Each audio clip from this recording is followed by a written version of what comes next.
So what we are going to do, classes या kinds of companies under this act, मतलब ये जो companies act है ये इसका पार्ट 2 है। पार्ट 1 मतलब मैंने करा दिया है, ठीक है। अब क्लासेस ऑफ द कंपनीज, ठीक है, क्लासेस ऑफ द कंपनीज या फिर मतलब काइंड्स, कितने प्रकार की कंपनीज होती हैं, सिंपल, ठीक है, इस एक्ट के अधीन, ठीक है। अब पहली कंपनी कहती है on the basis of liability, liability के आधार पे, लाइबिलिटी के आधार पे। सेकेंड वन इज द उसके मेंबर्स के आधार पे, फिर कंट्रोल के आधार पे, फिर access to capital, this is access to capital, okay, access to capital के आधार पे, फिर अदर कंपनीज और भी होती हैं बहुत सारी, ठीक है। तो याद रखना, लाइबिलिटी के आधार पे, मेंबर्स के आधार पे, कंट्रोल के आधार पे, और असेस टू कैपिटल और अदर कंपनीज, ठीक है। सबसे पहले है मेंबर्स के आधार पे, जिसमें private company, public company, OPC भी मैं बाद में बताती हूँ क्या है, ठीक है, ठीक है। अब प्राइवेट कंपनी आती है सेक्शन 2 क्लॉज 68 के अधीन। कौन सा, सॉरी क्लॉज नहीं, सब सेक्शन 68, ठीक है, याद रखना। Like I would be saying this कि मतलब बेसिकली ना, आपने सेक्शन 2 क्लॉज 68 लिख लिया, ठीक है। अब आपने पता क्या करना है, आपने ये याद करना है कि प्राइवेट कंपनी होती क्या और क्या क्या कर सकती है। प्राइवेट कंपनी इशू नहीं कर सकती share to the general public, ठीक है, जी वो ट्रांसफ़र करना चाहती है, if it wants to transfer, वो ट्रांसफ़र करना चाहती है अपने शेयर्स को, ठीक है। जी कोई जाना ट्रांसफ़र करना चाहता है अपने शेयर्स को, तो उसे बोर्ड ऑफ डायरेक्टर से कंसेंट लेना पड़ता है।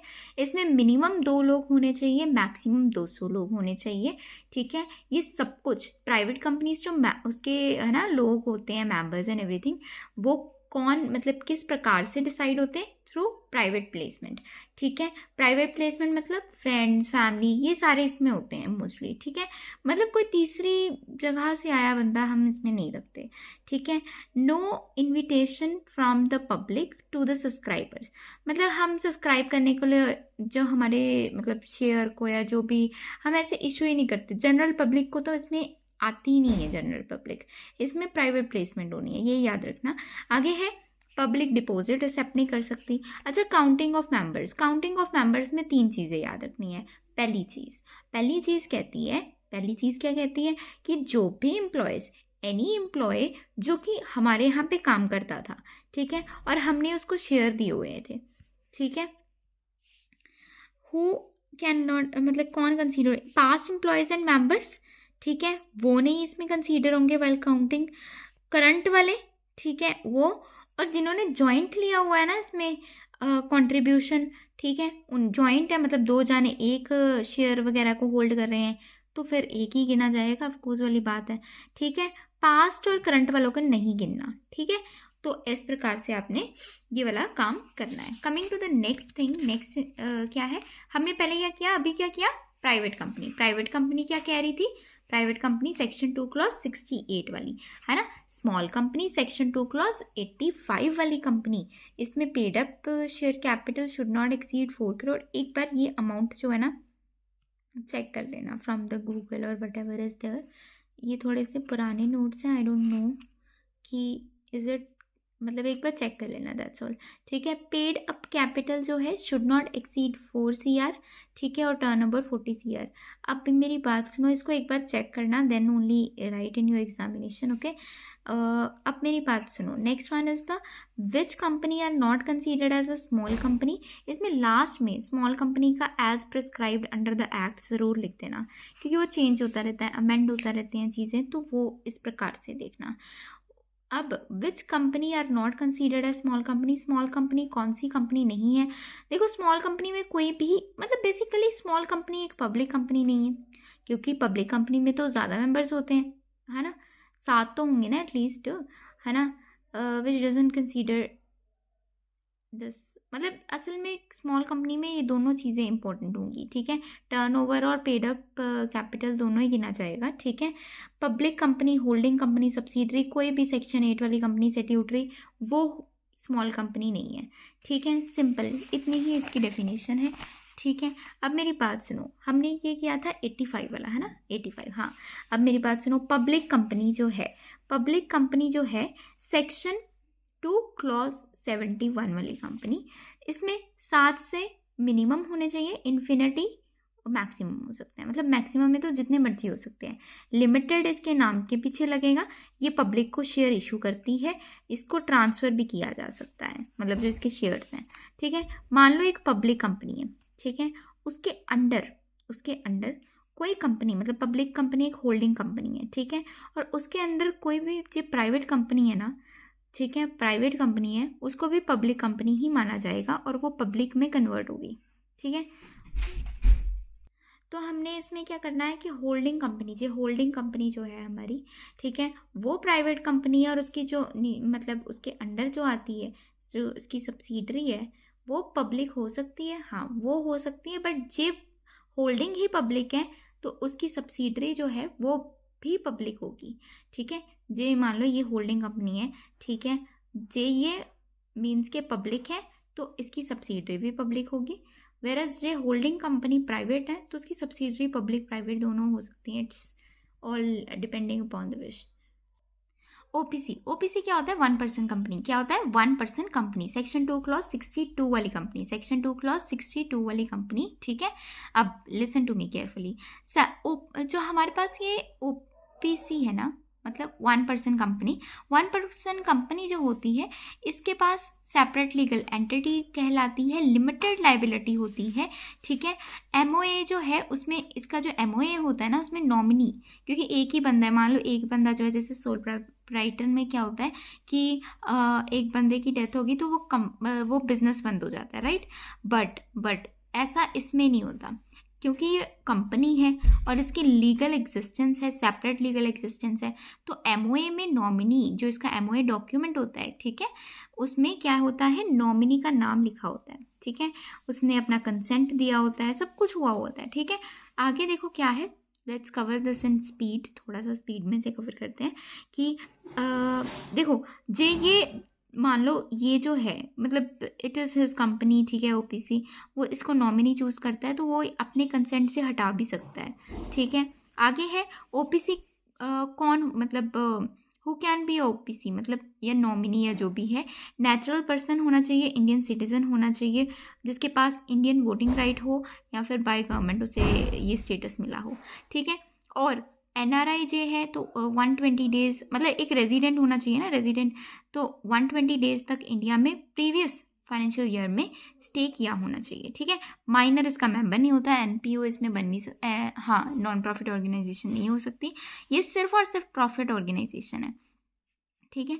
इसमें non banking financial investment activities नहीं होती, ठीक है, नॉन बैंकिंग, ठीक है, फाइनेंशियल इन्वेस्टमेंट एक्टिविटीज़ इसमें नहीं हो सकती, और ये प्रॉफिट मोटिव के लिए है, कोई भी चैरिटेबल चीज़ के लिए नहीं बना, ठीक है। It can not be a NPO, ठीक है, मतलब सेक्शन 8 वाली कंपनी ये नहीं हो सकती, ना ही इसमें माइनर मेंबर कोई इसका नॉमिनी भी नहीं बनता, ना ही जो ओपीसी का जो मेन बंदा है वो भी माइनर नहीं हो सकता, ठीक है। मतलब इट इज़ ऑल सेट कि यहाँ पे एक बंदा होगा, ठीक है, जो मेन है वो भी एक एडल्ट है, जो हमारे पास इसका नॉमिनी है वो भी एक एडल्ट होगा, ठीक है, सिंपल हो गया। अब हमारे पास है on the basis of control. अभी हमने जो पीछे पढ़ा था वो क्या था, व्हाट वाज इट, हमने on the basis of member वगैरह पढ़े थे ना। अब हमारे पास है on the basis of control, control के आधार पे। एक मैंने जो पीछे मैंने बोला ना, कितना कुछ बोला कि हाँ जी holding company, listen very carefully, मैं तुम्हें बहुत सिंपली बता रही हूँ कि होल्डिंग कंपनी जो होती है ना, मतलब कि वो एक बहुत ही लाइक एक बड़े लेवल की कंपनी है। वो कंपनी ने क्या किया है, वो जो छोटी वाली कंपनी है, जो सब्सिडरी कंपनी है, उसके 51% मतलब वट वी कॉल इट 50% से अधिक, मतलब 51% एटलीस्ट उसके वोटिंग राइट्स जो हैं ये होल्डिंग कंपनी के पास है। होल्डिंग कंपनी जो है ना, मतलब मान लो ये बड़ी वाली कंपनी है और ये छोटी वाली कंपनी, दिस मतलब let's just take an example, this is एक बड़ी कंपनी है, एक छोटी कंपनी है, ठीक है। अब जो मान लो बड़ी कंपनी है, ठीक है, ये वाली बड़ी कंपनी है, बड़ी कंपनी ने छोटी कंपनी के कितने 50% से ज़्यादा वोटिंग राइट इस बड़ी कंपनी के पास है, इस छोटी कंपनी के, ठीक है, ठीक है। अब ये होती है होल्डिंग कंपनी और ये होगी subsidiary company, done. Done. Okay. अब जो होल्डिंग कंपनी होती है ना, उसमें ना उसके पास एक और राइट होता है, क्योंकि उसके पास ज़्यादा वोटिंग राइट है, ठीक है। और वो बोर्ड ऑफ डायरेक्टर्स को ना बहुत मेजॉरिटी जो होगी उसकी मदद से ही अपॉइंट और रिमूव हो सकते हैं, है ना। मेजॉरिटी देखते हैं ना इसमें, तो हम control the composition of BOD, तो इसलिए वोटिंग राइट्स बहुत इंपॉर्टेंट है। तो होल्डिंग के पास जो वोटिंग राइट्स होते हैं सब्सिडरी के, ठीक है। Done done done. अब मेरी बात सुनो, next is very simple. Associate company होती है, मतलब एसोसिएट इज अ कंपनी जिस पे निर्भरता है, मतलब कि वी आर मतलब इन्फ्लुएंस करता है वो हमको, ठीक है। मतलब 20% वी आर लिखा हुआ है मैंने वोटिंग राइट, ठीक है। But we will be saying कि इसमें 2 लेयर लिखी हुई हैं, but what I am saying कि एसोसिएट कंपनी जो होती है ना, इट इज़, तो मेरी बात सुनो, जैसे हमारी होल्डिंग कंपनी है, ठीक है, हम बड़ी वाली कंपनी, वो इन्फ्लुएंस करेगी किससे, एसोसिएट। एसोसिएट छोटी है, सब्सिडरी तो इसका ही बीच वाला पार्ट हो गया, बट एसोसिएट इससे अलग है, परंतु वो हम होल्डिंग कंपनी इन्फ्लुएंस करेगी इसको, ठीक है। डन हो गया, डन हो गया। That is what we require right now. हमारे पास है आगे on the basis of liability. Liability में बहुत सीधा सीधी चीज़ें लिखी हुई हैं कि देखो, लिमिटेड लाइबिलिटी होगी, अनलिमिटेड लाइबिलिटी। लिमिटेड कितनी हो सकती है, लिमिटेड बाय शेयर, शेयर के राह पे लिमिटेड है, मतलब जितने शेयर है ना, मतलब पेड अप, जो इधर लिखा है ना, जैसे टू द एक्सटेंट, एक्सटेंट आना था, एक्सपेंड लिखा है यहाँ पे, but extent of unpaired value of the paid up share capital, वहाँ तक ये शेयर के लिए लिमिटेड है, ठीक है। गारंटी मतलब वो गारंटी दे रहा है कोई जाना कि देखो जब ये कंपनी बाउंड अप होगी, जो भी होगा, तो ये हम गारंटी दे रहे हैं कि हम पे ऑफ करेंगे ये चीज़ें। तो ये मोस्टली करते नहीं है लोग, परंतु लिमिटेड लायबिलिटी कंपनी में ऐसा होता है, ठीक है, कि मतलब 3 प्रकार बताए हैं, ठीक है। एक limited by share, limited by guarantee, और बोथ मिक्स भी हो सकता है। और एक अनलिमिटेड, जैसे कि अनलिमिटेड मतलब जैसे जैसे पार्टनरशिप में नहीं था कि मान लो हमारे एसेट्स कम पड़ गए, लाइबिलिटीज़ बढ़ गई, तो हम अपने घर से पैसा लेकर आएंगे, वो वाली चीज़ें इसमें आ जाती हैं, ठीक है। तो अनलिमिटेड कंपनी भी बहुत रेयर है, ये मोस्टली पेनल्टी या पनिशमेंट होती है कंपनी को, तब ऐसा पॉसिबल है, बट ऑलवेज ऐसा नहीं है। बट हाँ, ऐसा लिखा है कि लिमिटेड है, अनलिमिटेड है। लिमिटेड में 3 प्रकार आ गई, limited by share, limited by guarantee, और मिक्स्ड है दोनों का, फिर अनलिमिटेड, ठीक है। सिंपल हो गया, सिंपल हो गया, राइट। अब मेरी बात सुनो, access to capital, listed company, unlisted company, जिसने अपने आप को शेयर स्टॉक वाले एक्सचेंज में लिस्ट कराया है वो लिस्टेड होगी, अनलिस्टेड जिसने नहीं कराया। सिंपल हो गया। अच्छा, अदर कंपनीज, अब थोड़ा सा स्पीड में ये मैं कैरी ऑन करूँगी because I want a very ये जो है शॉर्ट नोट्स हैं, दीज आर शॉर्ट नोट्स, ठीक है। एक बार आप चैप्टर पढ़ोगे you will get more clarity, ठीक है, ठीक है। ये law is all about writing practice, I always say, ठीक है। अब मेरी बात सुनो, अदर कंपनी में क्या है, गवर्नमेंट कंपनी होती है, फॉरेन कंपनी होती है। क्या क्या होती है, government and foreign company. Government company जो होती है 51% पेड अप शेयर कैपिटल, या तो सेंट्रल गवर्नमेंट का होता है या तो स्टेट गवर्नमेंट का होता है, या दोनों का मिक्सचर, मतलब सेंट्रल और स्टेट दोनों मिलके 51% एटलीस्ट जो है ना कंपनी में उनका हिस्सा होता है। डीवीआर होता है डिफरेंशियल वोटिंग राइट, ठीक है। परंतु अभी आपको इसको अभी कुछ नहीं करना, आपको बस गवर्नमेंट कंपनी समझनी है। फॉरेन कंपनी तो मैंने तो आपको बताया ही है कि इनकॉर्पोरेटेड आउटसाइड इंडिया, बनी आउटसाइड इंडिया है, परंतु place of business inside India है, ठीक है, ठीक है। बहुत सिंपल आ गया। अच्छा जी, नेक्स्ट में आ जाओ। नेक्स्ट है अदर कंपनीज, बहुत सिंपल है, ये है सेक्शन 8 वाली कंपनी, जिसको हम बोलते हैं एनपीओ, नॉन प्रॉफिट ऑर्गेनाइजेशन, मतलब ये प्रॉफिट कमाने के लिए नहीं बनी, ठीक है। ये तो लोगों के भलाई के लिए, चैरिटेबल पर्पस के लिए है, ठीक है। अब कंपनीज विद चैरिटेबल ऑब्जेक्टिव, ये याद रखना, ये कभी भी प्रॉफिट नहीं कमाने चाहिए। जे ये प्रॉफिट सरप्लस है, ठीक है, हो सकता है यहाँ पे सरप्लस हो, ऑफकोर्स हो सकता है, राइट, परंतु वो अपने पार्टनर्स जो हैं उनके बीच में ये मतलब बांटती नहीं है प्रॉफिट ऐसे, ये तो चैरिटेबल चीज़ है, ठीक है। वो जिस मकसद के लिए ये बनी है ये कंपनी, है ना, चैरिटेबल पर्पस के लिए, उसको ही फुलफिल करती है और उसमें ही सबसे अच्छा काम करने का वो मतलब प्रोत्साहन करती है, इन केस मतलब कि ट्राई करती है, I don't know I am using the right word और नॉट, बट हाँ ट्राई करती है वो, ठीक है। इन केस ऑफ फ्रॉड और कंट्रोवर्सीज, मान लो कि ये जो हमारी जो हमें इसको क्या बोलते हैं कि जो हमारी चैरिटेबल कंपनी है, मतलब ये जो हमारी कंपनी है ना, एनपीओ, ये फ्रॉड करते हुए पकड़ी गई, तो हमें इसको या तो विंड करना होगा या एमेलगेट करना होगा। मतलब मतलब कि जाने इकट्ठे होते हैं, उसको एमेलगेशन बोलते हैं, ठीक है। तो ऐसे प्राइवेट कंपनी में एमेलगेट कर लो, पब्लिक में कर लो, या जैसे भी एमेलगेशन करना होगा, ठीक है। पनिशमेंट होती है, पेनल्टी पड़ती है 10 लाख से 1 करोड़ तक का जुर्माना तो कंपनी के ऊपर आता है, ठीक है। 25,000 से 25 लाख तक का डायरेक्टर्स के ऊपर आता है। 14 दिन के अंदर अंदर नोटिस आता है और पार्टनरशिप में ये कन्वर्ट हो सकती है। डोरमेंट कंपनी क्या होती है? सेक्शन 455 वाली company.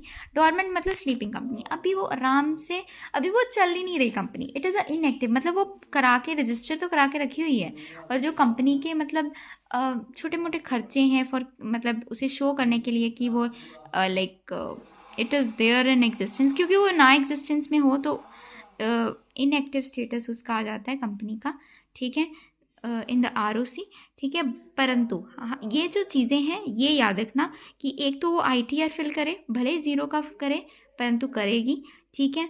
Payment of maintenance of its office and records, office और रिकॉर्ड्स वगैरह की पेमेंट जो है वो आएंगी। फुलफिलमेंट द रिक्वायरमेंट, एक्ट में जैसे लिखा है ना वो चीज़ें तो फॉलो करनी ही करनी है, ठीक है। रजिस्ट्रेशन फीस होनी चाहिए, अलॉटमेंट ऑफ शेयर्स होने चाहिए, जस्ट टू फुलफिल द, मतलब एक्ट ने जो कह दिया ना वो तो चीज़ करनी ही करनी है, ठीक है। ये हो गया डोरमेंट कंपनी की, अभी वो चल नहीं रही कंपनी, इन प्रेजेंट टाइम वो कंपनी अभी चल नहीं रही, it will operate in future. अच्छा, स्पीड से नेक्स्ट काम करते हैं कि ना, निधि कंपनी। निधि कंपनी क्या होती है? सेक्शन 4061, मतलब देखो 406 क्लॉज 1। अब मेरी बात सुनो, निधि कंपनी बहुत सिंपल कंपनी है, जैसे कोऑपरेटिव सोसाइटीज़ वगैरह होती है उस प्रकार का ही काम मान के चलो। वो कहता है कि देखो म्यूचुअल बेनिफिट्स हैं, ये सेविंग हैबिट बढ़ाती है बस, ठीक है, सेविंग हैबिट बढ़ाती है। और इस निधि कंपनी को भी सेंट्रल गवर्नमेंट से इजाज़त लेनी पड़ती है, और वो भी सेंट्रल गवर्नमेंट इसे इन्फॉर्म करती है कि हाँ जी ये एक निधि कंपनी है, ठीक है। और जो एनपीओ था ना उसको भी सेंट्रल गवर्नमेंट से इजाज़त लेनी पड़ती है, ठीक है। आगे है पब्लिक फाइनेंशियल इंस्टीट्यूशंस, ठीक है। अब ये जितने भी हैं है ना, इसमें सेंट्रल या स्टेट गवर्नमेंट होगी, ठीक है, और 51% से अधिक उनका ही मतलब शेयर रहेगा इसमें, ठीक है। और जैसे बैंकिंग वगैरह होते हैं ना, वही उसी प्रकार का फाइनेंशियल इंस्टीट्यूशन होता है, ठीक है। सेक्शन 2 क्लॉज 72 याद रखना ये। और that is all for this video. We will be covering next part in the next video. Okay.